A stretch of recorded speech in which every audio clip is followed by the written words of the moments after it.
Good morning students.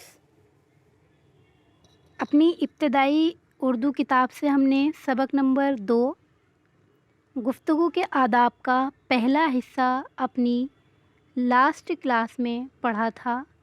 आज हम इसका दूसरा हिस्सा पढ़ेंगे।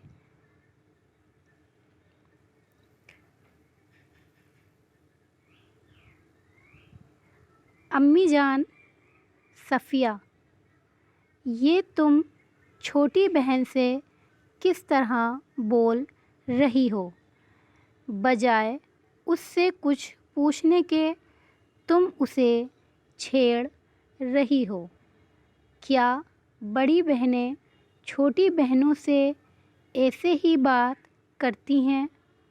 जब तुम छोटी बहन से इस तरह बातें करोगी तो वह तुम्हारा अदब कैसे करेगी? सफ़िया, मुझसे गलती हो गई। अम्मी, मुझे मुआफ़ कर दीजिए।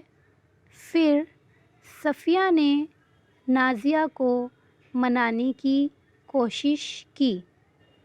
अम्मी जान, बेटी, बातचीत के कुछ आदाब हैं जिनका हमेशा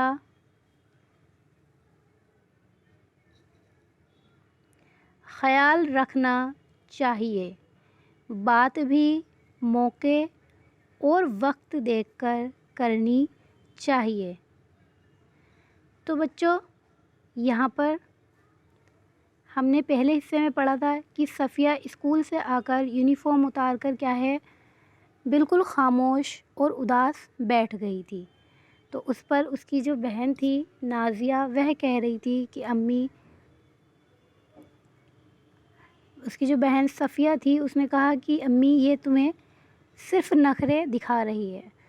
तो अम्मी जान यानी कि अम्मी ने कहा, सफ़िया, ये तुम अपनी छोटी बहन से किस तरह से बोल रही हो बजाय उससे कुछ पूछने के। यानी कि तुम जो है बड़ी बहन हो और तुम्हें उससे सही से और आराम से नरमी से पूछना चाहिए कि आखिर बात क्या हुई है। तुम उसे छेड़ रही हो, ये ना पूछकर क्या कर रही हो, तुम छेड़ रही हो। क्या बड़ी बहनें छोटी बहनों से ऐसे ही बात करती हैं? अम्मी क्या कह रही हैं कि क्या बड़ी बहनें अपनी छोटी बहनों से इस तरह से बात करती हैं? जब तुम छोटी बहन से इस तरह बातें करोगी तो वह तुम्हारा अदब कैसे करेगी? अम्मी क्या कह रही है कि जब तुम अपनी छोटी बहन से इस तरीके की बातें करोगी, इस तरह की बातें करोगी, तो वह भी तुम्हारा अदब नहीं करेगी, यानी कि वह भी तुम्हारी इज़्ज़त नहीं करेगी। सफ़िया ने कहा, मुझसे गलती हो गई कि अम्मी, मुझसे गलती हो गई, मुझे मुआफ़ कर दीजिए।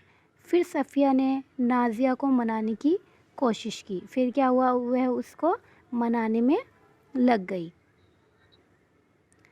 तो अम्मी ने कहा, बेटी, बातचीत के कुछ आदाब हैं।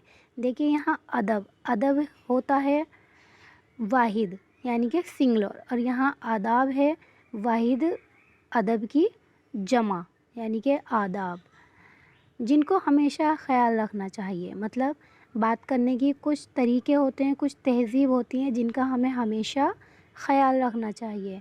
बात भी मौके और वक्त देखकर कहनी चाहिए, यानी कि कोई भी बात हमें मौका देखकर कहनी चाहिए कि ये बात यहाँ कहना सही होगा या नहीं। ये बात अम्मी ने सफ़िया को समझाई। अब हम तीसरा हिस्सा अपनी अगली क्लास में पढ़ेंगे।